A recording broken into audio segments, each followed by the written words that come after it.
The third area I just wanted to address, because I think as we go into this sort of what feels like the second week of this conflict,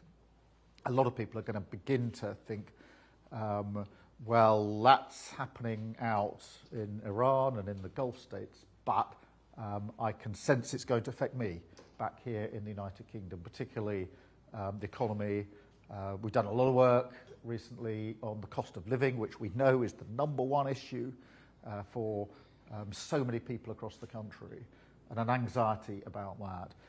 On the reassurance front, I think it is important just to remind ourselves that last time a conflict began to develop, which was 2022, in relation to Ukraine, the economy wasn't in a stable place, and inflation was 5% and rising.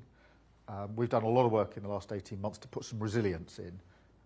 and make sure that we've got some headroom, which is basically some insurance within the economy, but also inflation is 3% and going down. So in that sense, there's more resilience. But the job of government is obviously to get ahead, to look around the corner, to work with others. And the Chancellor speaks to the Governor of the Bank of England on a daily basis. We're looking cross-departmental within government,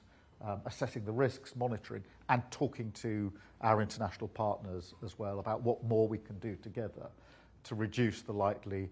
impact on people here and businesses here, of course. But it is important to acknowledge that that work is needed because people will sense, you will sense, I think, that the longer this goes on, the more likely the potential for an impact on our economy, impact into the lives and households of everybody and every business.